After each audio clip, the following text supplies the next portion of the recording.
जय श्री कृष्णा। मैं भव्या गुर्जर गीता ओलंपियाड 2025 के लिए गीता के तीसरे अध्याय का श्लोक पाठ करने जा रही हूँ।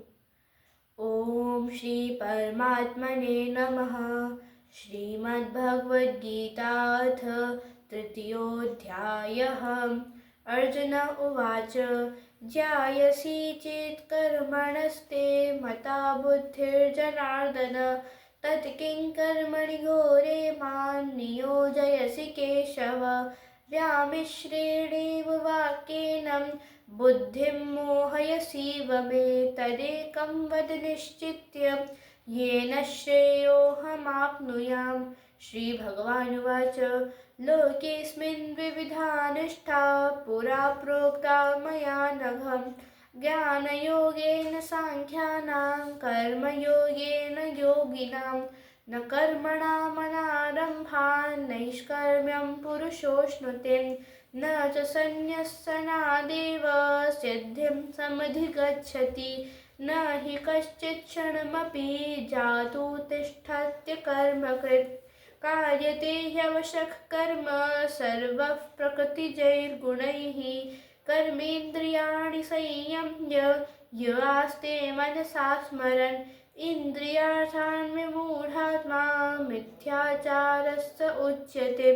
यस्त्विन्द्रियाणि मनसा नियम्यारभतेऽर्जुन कर्मेन्द्रियैः कर्मयोगम् असक्तस्य विशेष्यते। नियतं कुरु कर्म त्वं कर्म ज्यायो ह्यकर्मणः शरीरयात्रापि च ते न प्रसिद्ध्येद कर्मणः। यज्ञार्थात् कर्मणोऽन्यत्र लोकोऽयं कर्मबन्धनः तदर्थं कर्म कौन्तेय मुक्तसङ्गः समाचर। सह यज्ञाः प्रजा सृष्ट्वा पुरोवाच प्रजापतिः अनेन प्रसविष्यध्वम् एष वोस्त्विष्टकामधुक् देवान् भावयतानेन ते देवा भावयन्तु वः परस्परं भावयन्तश्रेयः परमवाप्स्यथ। इष्टान् भोगान् हि वो देवां दास्यन्ते यज्ञभावितां तैर्दत्तान् प्रदायैभ्यो यो भुङ्क्तेस्तेन एव सः। यज्ञशिष्टाशिनः सन्तो मुच्यन्ते सर्वकिल्बिषैः भुञ्जन्ते ते त्वघं पापां ये पच्यन्त्यात्मकर्मणात्। अन्नाद्भवन्ति भूतानि पर्जन्यादन्नसम्भवः यज्ञाद्भवति पर्जन्यो यज्ञः कर्मसमुद्भवः। कर्म ब्रह्मोद्भवं विद्धि ब्रह्माक्षरसमुद्भवम् तस्मात् सर्वगतं ब्रह्म नित्यं यज्ञैर्प्रतिष्ठितम्। एवं प्रवर्तते चक्रं नानुवर्तयति हयः अघायुरिन्द्रियारामो मोघं पार्थ स जीवति। यस्त्वात्मरतिरेव स्यात् आत्मतृप्तश्च मानवः आत्मन्येव च सन्तुष्टस्तस्य कार्यं न विद्यते। नैव तस्य कृतेनार्थो न तु कृतेनेह कश्चनः न चास्य सर्वभूतेषु कश्चिदर्थव्यपाश्रयः। तस्मादसक्तः सततं कार्यं कर्म समाचर असक्तो ह्याचरन् कर्म परमाप्नोति पुरुषः।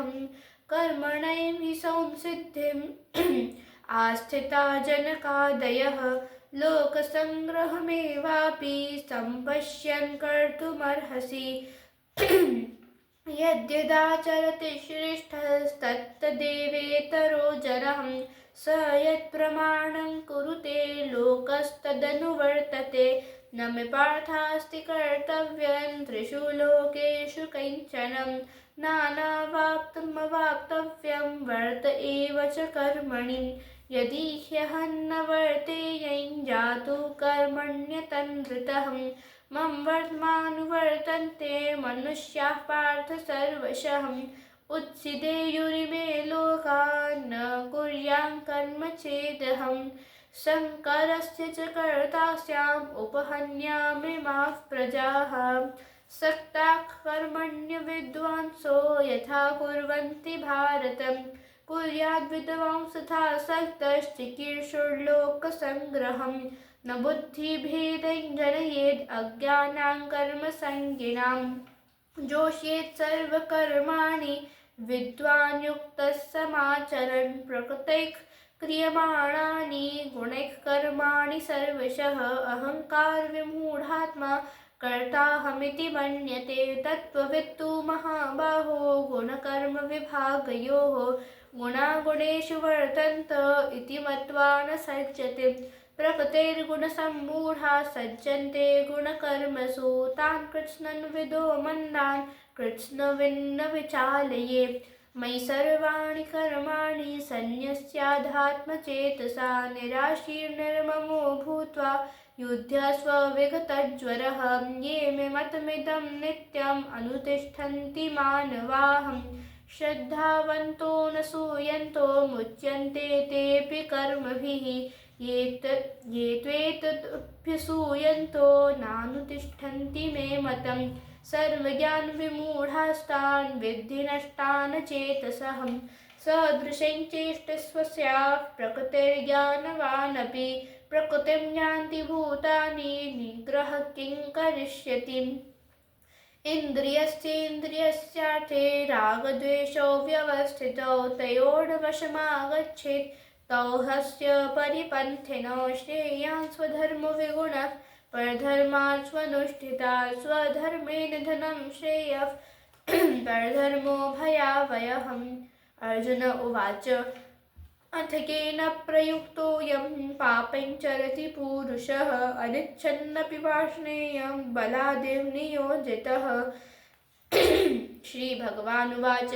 काम एष क्रोध एष रजोगुणसमुद्भवः महाशनो महापाप्मा विदधेनमिह वैरणं धूमेनाव्रियते वह्निर्यथादर्शो मलेन च यथोल्बेनावृतो गर्भस्तथा तेनेदमावृतम् आवृतं ज्ञानमेतेन ज्ञानिनो नित्यवैरिणा कामरूपेण कौन्तेय दुष्पूरेणानलेन च इन्द्रियाणि मनोबुद्धिरस्याधिष्ठानमुच्यते एतैः विमोहयत्येष ज्ञानमावृत्य देहिनं तस्मात् त्वमिन्द्रियाण्याद्यौ नियम्य भरतर्षभ पाप्मानं प्रजहीहेनैज्ञानविज्ञाननाशनम् इन्द्रियाणि पराण्याहुरिन्द्रियेभ्यः परं मनः मनसस्तु परा बुद्धेर्यो बुद्धेः परतस्तु सः एवं बुद्धैः परं बुद्ध्वा संस्तभ्यात्मानमात्मना जहि शत्रुं महाबाहो कामरूपं दुरासदम् ॐ तत्सदिति श्रीमद्भगवद्गीतासु उपनिषत्सु ब्रह्मविद्यायां योगशास्त्रे श्रीकृष्णार्जुनसंवादे कर्मयोगो नाम तृतीयोऽध्यायः। ॐ श्रीकृष्णार्पणमस्तु। वसुदेवसुतं देवं कंसचाणूरमर्दनं देवकी परमानन्दं कृष्णं वन्दे जगद्गुरुम् ॐ पूर्णमदः पूर्णमिदं पूर्णात् पूर्णमुदच्यते पूर्णस्य पूर्णमादाय पूर्णमेवावशिष्यते। धन्यवाद।